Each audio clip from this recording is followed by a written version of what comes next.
Bonjour à tous, bonjour à toutes. Merci d'être fidèles à Radio Fréquence Atlantique. Vous connaissez les longueurs d'onde 88.3, 93.6, 105.9. Vous pouvez suivre également l'émission sur rfaradio.fr. Alors, comme toutes les semaines, nous nous retrouvons pour faire quelques commentaires sur actualité nationale, internationale et déconstruction. Alors, aujourd'hui, nous n'allons pas avoir une émission très longue dans la mesure où le thème de déconstruction que je propose, j'attends que nous le développions ensemble dans la partie interactive à laquelle vous pouvez participer en téléphonant au 03 14 03, puisqu'il s'agit de réfléchir sur les moyens de résoudre définitivement les problèmes qui nous assaillent. Mais en matière d'actualité, pour ce qui concerne la Martinique, on va parler de la procédure en référé qu'avait entreprise l'UGTM pour les soignants. En matière internationale, nous allons parler de ce qui se passe en Géorgie pour tirer des leçons sur la question de l'information. Donc voilà, vous avez donc été informé du fait que 6 soignants responsables de l'UGTM, membres actifs de l'UGTM, qui avaient mené la lutte, qui mènent encore la lutte contre la politique agressive du CHU contre les soignants depuis la période du Covid, donc ont reçu une décision de radiation. Alors, déjà, beaucoup de gens ne savent pas exactement les raisons puisque elles ne sont pas tellement développées dans les médias. Mais rappelons-nous que quand le gouvernement français et ces différentes administrations, le CHU, ont voulu imposer de façon dictatoriale l'injection vaccinale, l'injection de produits expérimentaux supposés prévenir contre le Covid, eh bien, les personnels de santé, pas eux seuls, mais également les pompiers, beaucoup de gens à qui on voulait imposer cette mesure ont refusé, puisque ce sont des gens qui connaissent, qui ont une formation, qui connaissent ces questions de vaccination, qui ont lancé l'alerte pour dire il n'en est pas question parce que ces produits-là sont expérimentaux. Et d'ailleurs, jusqu'à présent, vous savez que plus on prend des doses, moins on est protégé.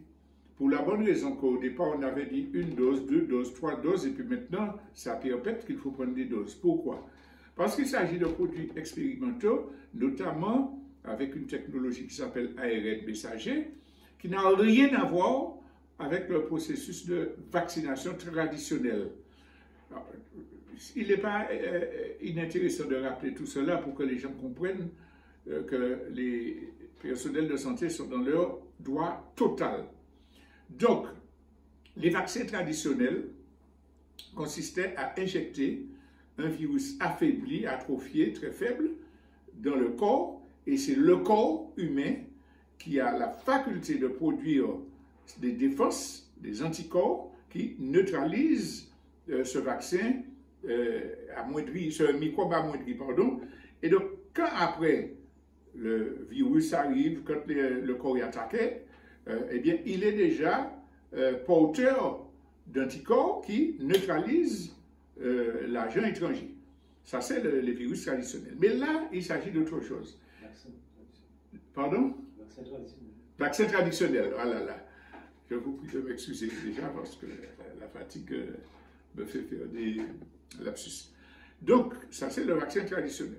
Maintenant, les nouvelles formules qui sont à l'état de recherche consistent à mettre des éléments qui sont fabriqués artificiellement, qui sont porteurs d'adjuvants, d'éléments qui permettent qu'ils s'accrochent, mais dont on ne sait pas du tout les conséquences en matière d'effets secondaires. Alors, c'est vrai que quand on injecte ces éléments-là et que le virus arrive, ils réagissent. Mais le corps ne travaille pas, le corps n'a pas d'anticorps. Au contraire, il s'affaiblit. Et si une nouvelle attaque arrive, eh bien, il est encore plus incapable de se défendre. D'où la multiplication des injections. Donc, nos personnels de santé qui connaissent leur étude, ils ont cela, ils savent qu'ils ne sont pas susceptibles de transmettre le Covid, étant formés justement à l'hygiène, à la protection de leurs patients. On dit non, pas question, nous refusons.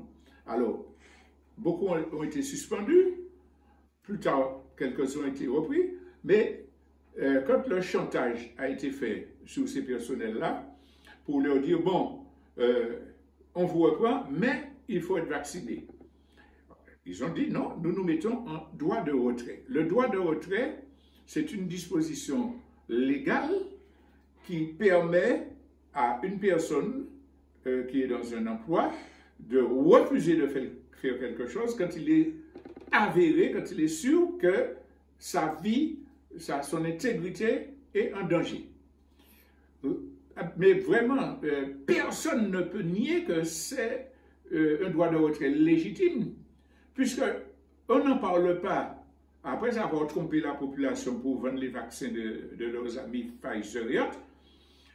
Ils font un silence total sur la multiplication des effets secondaires dangereux, mais vous tous, dans votre entourage, devez connaître quelqu'un de moins de 50 ans qui a fait une crise cardiaque alors qu'il n'avait absolument aucun problème jusqu'alors. Vous savez qu'il y a des embolies, vous savez qu'il y a des gens qui ont des faiblesses, des paralysies, à cause de ces vaccins-là, puisqu'ils n'avaient aucune pathologie avant de les recevoir.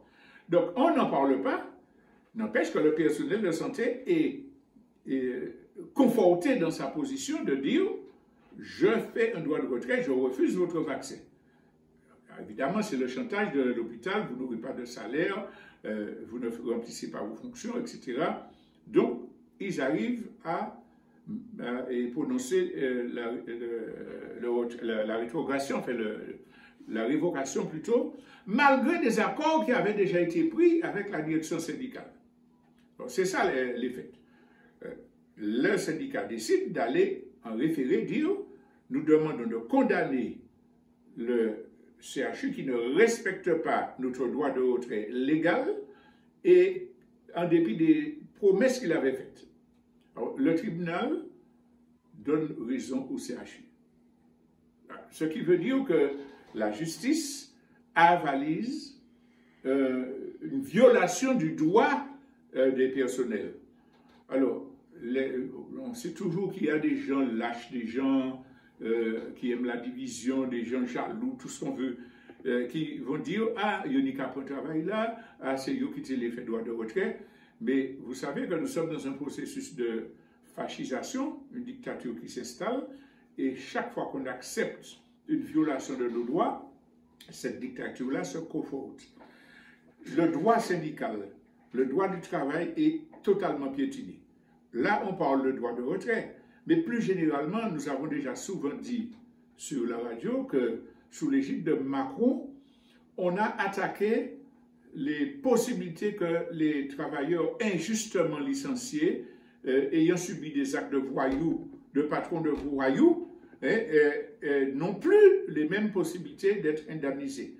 Déjà, les procès étaient très longs, les procédures duraient sur 2 ans, 3 ans, et même si on reconnaissait que la personne avait été victime d'un abus, bon, les indemnités n'étaient pas particulièrement fortes, mais elle avait déjà perdu 2 ans de sa vie, de sa carrière.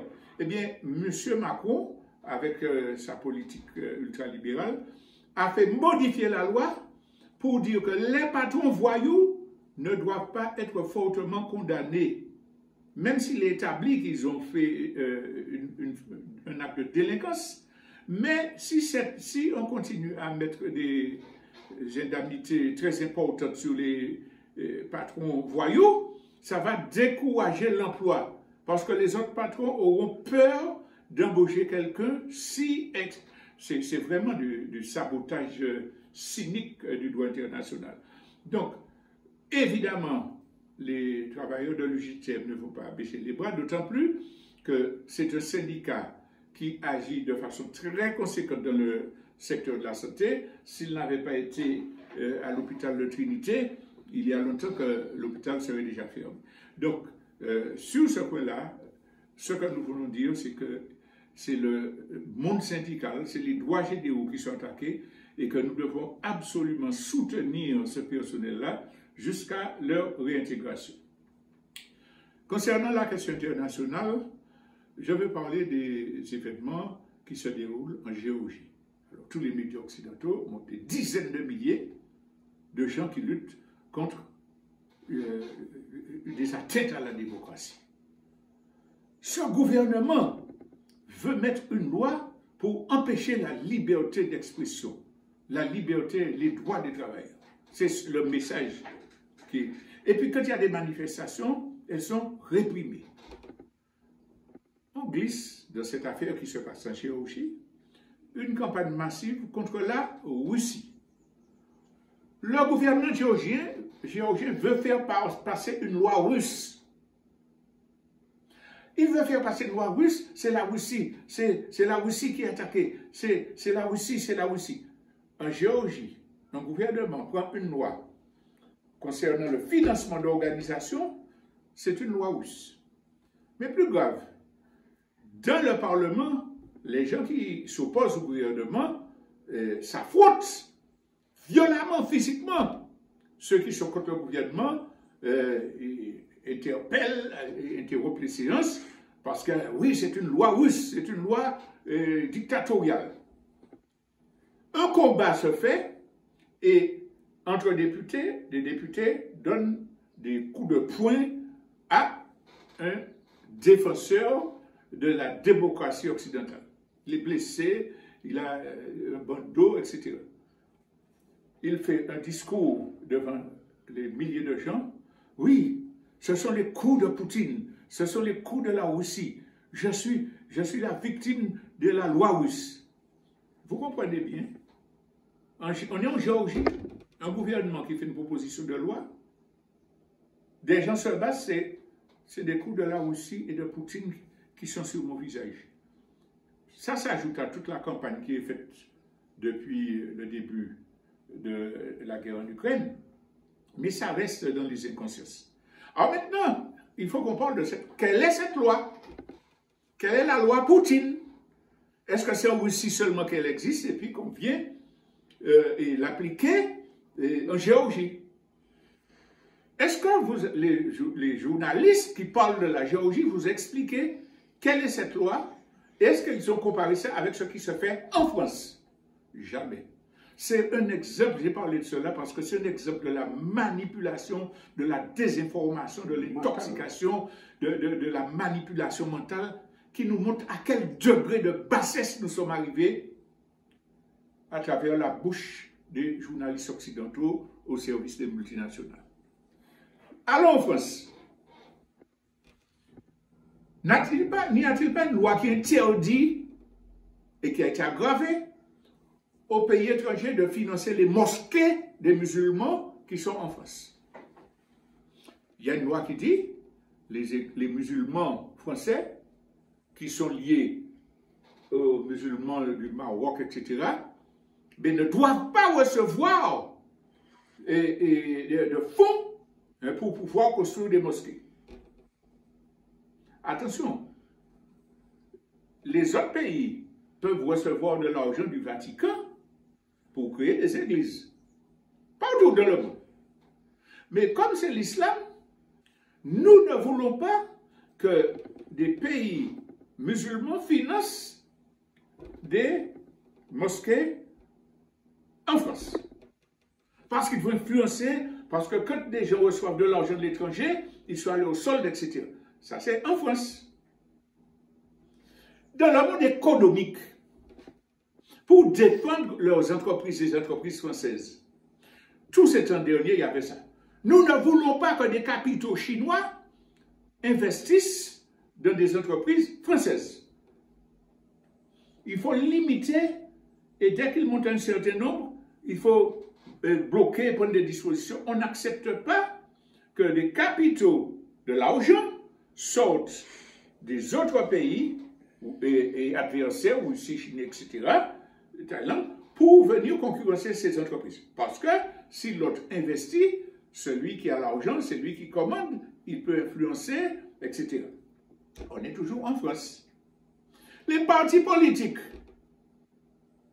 En France, les organisations syndicales en France, aucune organisation n'a le droit de recevoir de l'argent de Moscou, de Chine, de Cuba pour fonctionner. Imaginez un petit instant qu'on vous dise que RFA ou bien le CNCP reçoit 30% de ces financements qui viennent de Chine. Vous auriez dit, mais c'est pas possible. Mais non, mais non, ça n'a pas qu'à fait. La France le refuse.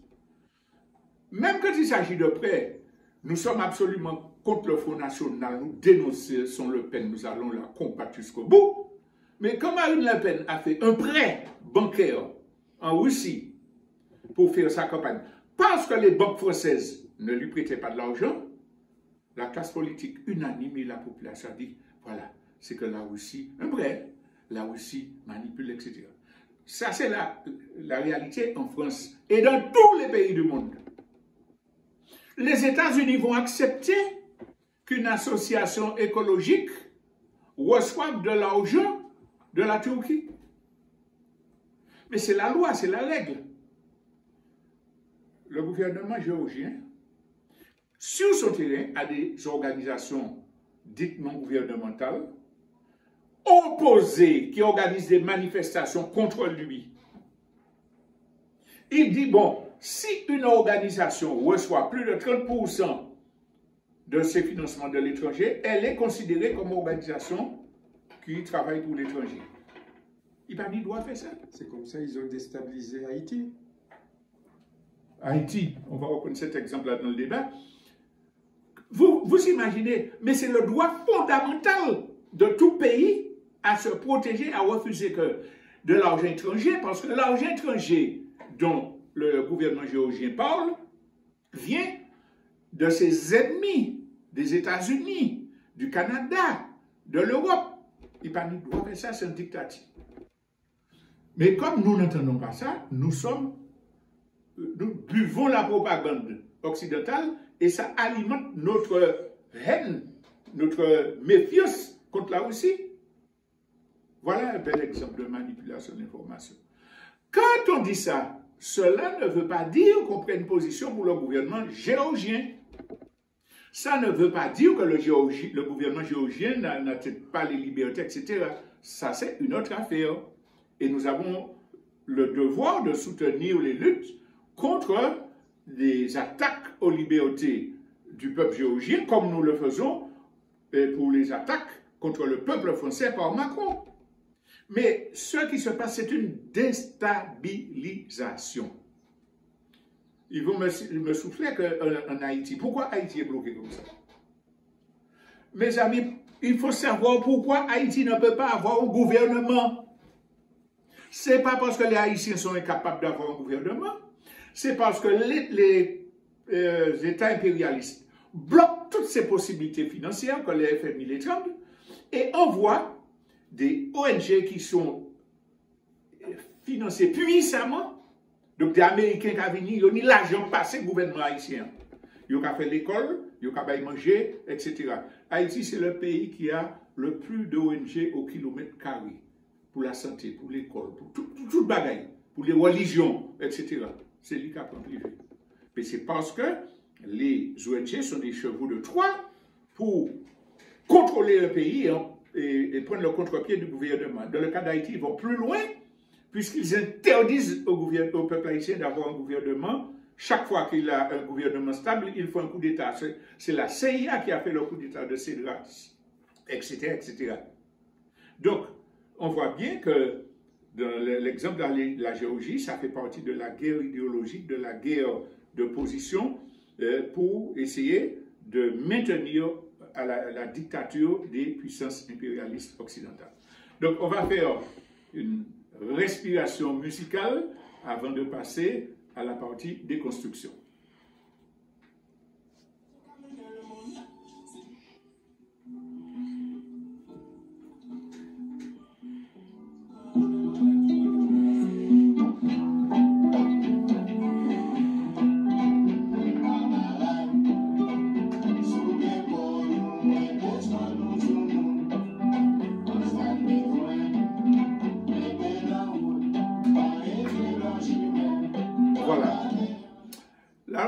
j'ai annoncé que nous allons parler des moyens de résoudre définitivement nos problèmes. Alors, nous avons toujours des problèmes, hein, travail, chômage, santé. Mais nous sommes obligés de constater que depuis quelques années, ces problèmes-là ont une gravité de plus en plus forte, de plus en plus destructrice dans tous les domaines. Alors, dans les derniers moments de l'actualité, on a eu les problèmes de terre qui se révèlent de plus en plus. Ce qui unit toutes les affaires, c'est que le peuple martiniquais, en grande majorité, n'est pas maître de sa terre. On rappelle, il faut toujours rappeler, ce n'est pas parce que les gens ne travaillent pas pour acheter leur terre, hein. C'est parce qu'ils ont été déportés de force par un gouvernement colonialiste, par un État colonialiste, arrachés de leur pays, installés et esclavagisés. Privés par le droit, le code noir de Colbert, du droit à la propriété. Non rien. Révolte. Le 22 mai approche pour la commémoration. Révolte multiple jusqu'à ce que le peuple martiniquais impose l'abolition de l'esclavage. Le gouvernement français reste en place pour des lois, en particulier le pseudo-libérateur Victor Schœlcher, pour dire les cases et les jardins restent propriété des maîtres. Vous êtes obligé d'aller travailler pour les anciens maîtres, autrement on vous met dans des ateliers nationaux, vous êtes considéré comme un vagabond. Vous avez... À part les terres d'habitation, l'essentiel des terres, des forêts, des côtes, sont propriétés de l'État colonial esclavagiste. L'abolition de l'esclavage ne change rien à cela. C'est à lui. Donc nous sommes un peuple qui n'a pas droit à la propriété, à l'ancrage dans sa terre. Mais malgré tout, ce peuple-là, c'est un peuple travailleur, combattant, ingénieux, qui se sacrifie, qui fait des choses. Et nous avons une petite bourgeoisie de couleur, des mulâtres, même s'ils ont trahi les intérêts de leur classe, de leur peuple souvent, qui arrivent à posséder des terres, à acheter des terres, notamment quand certaines habitations font faillite, quand il y a des crises, ils arrivent avec leur économie à acheter des terres. Pour quelques-uns, les choses se passent bien parce qu'ils ont leur titre de propriété, des gens éclairés qui arrivent à suivre les héritages, etc.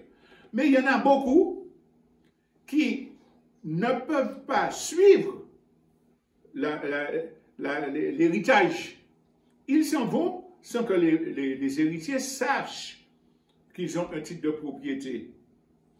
Et la mafia de certains notaires, des propriétaires de la caste béquée et de l'État, hein, puisqu'il y a complicité évidente, fait en sorte que ces titres-là dorment. Alors tout le monde en vient dire, ouais, c'est la division, les familles ne s'entendent pas, etc. C'est un problème. Mais le fond de la chose, c'est que les administrations ne procèdent pas sérieusement à la liquidation des successions. Des gens ne savent même pas que leurs parents avaient cette terre. D'autre part, il y a une disposition législative qui permet de dire que quand quelqu'un a vécu 30 ans sur un terrain, la prescription trentenaire, au vu et au su de tout le monde sait c'est monsieur qui a été là, personne n'a rien réclamé cet là. Il a des témoins et on lui fait un acte notarié. Donc ça veut dire oui, à partir de ce moment-là, il dispose d'un titre de propriété. Sauf que beaucoup de gens n'arrivent pas à faire le titre de propriété parce que les choses traînent dans les bureaux des notaires. et parfois, ils sont là, il est prouvé qu'ils sont là. Parfois même, ils ont commencé à acheter entre les mains de certains membres de la caste béquée, et puis on ne leur donne pas leur titre, ça traîne, ça traîne, ça traîne, ils meurent, les héritiers ne savent pas. Donc il y a ce problème-là qui est notamment plus grave que la question des accords entre familles, qui existent, mais qui sont loin d'être l'élément le plus important expliquant que les indivisions soient majoritaires et dans la question des héritages. Et puis, il y a un problème que nous posons souvent, c'est celui du droit coutumier. Le droit coutumier, c'est le droit qui prévalait dans les familles, dans notre peuple, parce que c'était leur civilisation, héritée de leurs ancêtres africains. Ça veut dire que l'on ait un titre de propriété ou pas, on occupe un terrain, la communauté martiniquaise reconnaît que ce terrain-là, c'est à telle personne, même sans titre de propriété. Et cette personne-là agit en tant que propriétaire. D'ailleurs, le plus souvent, elle paie des impôts fonciers ou des taxes d'habitation quand elle a construit une maison. Mais ces gens-là, cette culture-là que nous avons, ce droit coutumier permettait que le propriétaire légitime, en fonction de notre culture ancestrale, pouvait disposer de sa terre en installant tel enfant plus méritant qu'il a accompagné dans sa maladie, telle personne qui a fait du bien à sa famille. Ça, c'est l'humanité. Ça c'est l'antithèse de la philosophie capitaliste, bourgeoise, égoïste. C'est l'humanité de notre culture fondamentale qui fait qu'on pouvait remercier quelqu'un qui avait rendu service à la famille. J'ai un cas qui me vient en tête. Cette personne-là avait permis que monsieur soit embauché, donne du travail, et élève, et paie la scolarité des enfants. Donc, on lui donne un petit bout de jardin. Mais ça, c'est ce qui devrait être la loi humaine, s'appuyant sur la civilisation africaine. Et aujourd'hui, nous avons des héritiers qui peuvent être légitimes du point de vue du droit français, qui refusent cette réalité-là, qui disent « tirez vos autres là, c'est pas papa ». Mais n'oubliez pas, chers amis, c'est valable pour la propriété, mais c'est valable aussi pour les retraites, que l'essentiel des gens, ils ont été arrêtés, ni qui battaient, maillés.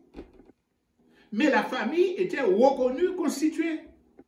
Les enfants naturels, ceux-là disent illégitimes, mais c'était des enfants tout à fait légitimes, naturels des couples. Et puis, voilà que celui qui a la pension décède. Ben, ça fait reversion liée à la législation française, ça n'a pas marché. Ou lever 8 riches par monde, ou soin 100 pour lever tout le monde a grandi et puis papa mort, mais nous pas témoigner, c'est pas un héritier légitime pour des malcoms.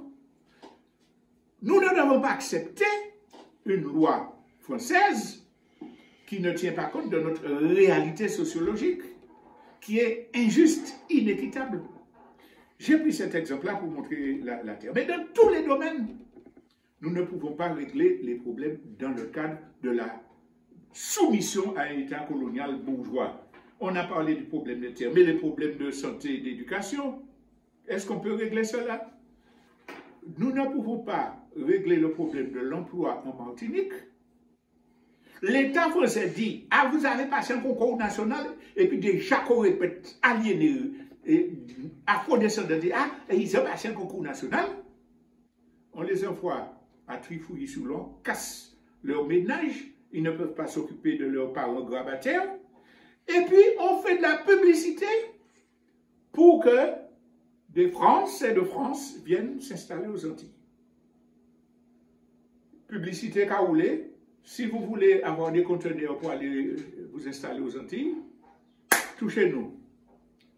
L'État français met dans la loi des finances un article pour dire, article 55, si vous voulez aller vous installer aux Antilles, nous nous chargeons de trouver un travail pour votre conjoint, etc. Il ajoute une loi, on a parlé du trentenaire, il ajoute une loi là récemment pour dire que si on vit et puis un papier pour dire je suis là depuis 10 ans, il a un titre de propriété. Mais nous savons qu'il y a des Martiniquais qui ont leur tiré là, qui sont partis par obligation en France, dans l'immigration. C'est leur terrain. Ils ont un titre de propriété. Alors, un Français vient s'installer dans une campagne du Mont-Nevers. Parfois, il n'est même pas là depuis 10 ans, mais il va trouver des témoins pour dire oui, il est là depuis 10 ans, et puis il y aura un titre de propriété qui a battre titre de propriété, c'est mon nom. Dans quel pays ça va fait? C'est pas dans la colonie. Eh bien, ça montre qu'il y a une volonté de génocide par substitution, une volonté d'accaparement de nos terres par des suprémacistes. La question se pose. Comment pourrait-on résoudre ce problème-là dans le cadre actuel avec la législation actuelle? Il n'y a aucune. Violence. Les jeunes tuent. Et se tuent entre eux. On envoie le RAID, on envoie le GIGN, on fait opération Place Nette, et puis on nous fait croire que c'est une solution au problème de la violence. La violence naît du mal-être de la population, du sabotage de l'éducation, des services publics d'éducation, du fait que même quand on a des diplômes, on est rejeté au bas de l'échelle et puis des moins diplômés viennent servir de directeur. La violence vient des programmes qui sont donnés par la télévision. Je vous mets au défi d'ouvrir une télé n'importe quel soir pour ne pas voir que la majorité des chaînes passent un film. Crime à trifouiller les oies, crime sous les tropiques, crime. C'est ça, Yokabanou. Et puis, la collectivité martiniquaise Cabayo, l'argent pour faire crime sous les tropiques. Mais c'est ça que le jeune voit. Les jeux vidéo, je ne cesse de le répéter, détruisent la conception de la mort, la vision de l'inéluctabilité de la mort. Depuis un petit moment, il dit 3 ans, 4 ans, plus vous tuez moun, plus vous prenez force et plus vous n'en vivre. Comment voulez-vous que dans le subconscient, la question de la mort ne change pas et ne devienne pas banale pour celui qui va piquer son camarade? C'est cela qui explique la violence. La culture bestialisée qu'il donne et tout. Vous pourrez prendre toutes les lois que vous voulez, ça ne va pas changer. Quand M. Darmanin, ministre fasciste, je le dis, M. Darmanin, c'est un ministre fasciste. Parce que proposer une loi qui va criminaliser un parent parce que son fils a fait un acte de délinquance, c'est une loi d'inspiration fasciste. Parce que cette personne-là, nous l'avons déjà dit, on l'empêche d'éduquer son enfant. On ne lui donne même pas le droit de réprimander l'enfant. Je ne suis pas pour la torture des enfants, je ne suis pas pour ça. Mais on dit à l'enfant, vos parents n'ont pas le droit de. Ils n'ont pas le droit d'entrer dans votre chambre. Ils n'ont pas le droit de vous dire quels vêtements mettre. Ils ne doivent pas têter à votre liberté. Bon, je peux apprendre des exemples, ça c'est trop long. Mais vous avez donc un contexte où on prive les parents de leur autorité. Les parents sont obligés parfois de dormir dans des voitures parce qu'ils ne peuvent pas payer leur loyer. De prendre 2, 3 emplois, les aides ménagères dans tous les coins d'une ville. C'est aussi le cas des infirmières libérales. Donc ils ne peuvent pas. Et puis vous êtes là dans votre ministère à manger des petits fous, technocrates, entourés de technocrates surpayés, et puis vous venez dire, ah, les parents ne font pas leur devoir. Mais même les parents qui ne feraient pas leur devoir et qui débordent, c'est parce qu'eux-mêmes sont en désarroi psychique. qui ne sont pas soutenus, qui sont écrasés par les dettes, les impôts, ils ne savent pas que faire, ils disjonctent. Ça, c'est une fascisation de la société. Nous n'allons pas pouvoir résoudre les problèmes de violence, notamment au sein de la jeunesse. Ce n'est pas qu'au sein de la jeunesse qu'il y a de la violence. S'il n'y a pas un système éducatif alternatif, si nous obéissons aux lois de la soi-disant République française. Donc, ce que je veux dire, que de tous les domaines, les contradictions ne seront pas résolues ni par la voie judiciaire, ni par l'illusion qu'en changeant de président, de député, de maire, on pourrait avoir des solutions magiques. Enfin, le peuple s'en est déjà rendu compte puisqu'il ne participe pas aux élections. Il a bien compris que ce n'est pas là que viennent les solutions. Ce n'est pas non plus par ce que certains demandent, un changement de la Constitution. Ah, il faut mettre ceci dans la Constitution. Il faut remettre peuple à la place de la population. Mettez-y peuple depuis 58 de la 5e Constitution. Nous sommes plus colonisés que jamais. Il n'y a qu'à changer pour masquer Bayoua, mais le fait que quelque chose soit inscrit dans une Constitution ne donne absolument pas la garantie que cela soit expliqué, soit appliqué. Regardez comment la France traite la Kanaki ou Mayotte. Ces gens-là n'ont aucun respect pour l'autodétermination des peuples. Tout cela pour dire, et je vais arriver à la conclusion parce que je souhaite qu'on ait plus de temps dans la partie interactive pour réagir sur ce thème-là précisément. Tout cela pour dire qu'il n'y a aucune possibilité de résoudre aucun problème si nous ne nous battons pas pour conquérir la souveraineté, l'indépendance nationale. Mais les gens commencent à comprendre ça. Si nous avons conscience que ce n'est pas parce que quelqu'un a la peau blanche et la nationalité française hexagonale qu'il est capable de gérer notre pays. Les gens aliénés disent, ah oui, mais tel est le corrompu, et donc il nous faut quand même indépendant. Alors, pas ni le corrompu en France. Yo tout. Ils ont tout corrompu en France. Disons 98% sont corrompus. Alors, nous ne comprenons pas que si des Martiniquais, et nous avons beaucoup de jeunes, de nos enfants qui sont formés et diplômés, s'occupent de la santé, du cadastre, etc., ici, qu'ils seront 1000 fois plus capables de résoudre nos problèmes que des fonctionnaires qui viennent pour 2-4 ans et survoler nos dossiers entre deux repas à Dakar et de surf sur la plage. Nous ne comprenons pas que des gens qui ne connaissent pas notre langue, notre mentalité, notre environnement, ne seront jamais capables de gérer ce pays-là mieux que nous. Si nous ne le comprenons pas, c'est que nous sommes toujours victimes du syndrome de Lynch qui nous a appris à nous auto-dénigrer, à nous diviser. Alors oui, il y a des problèmes.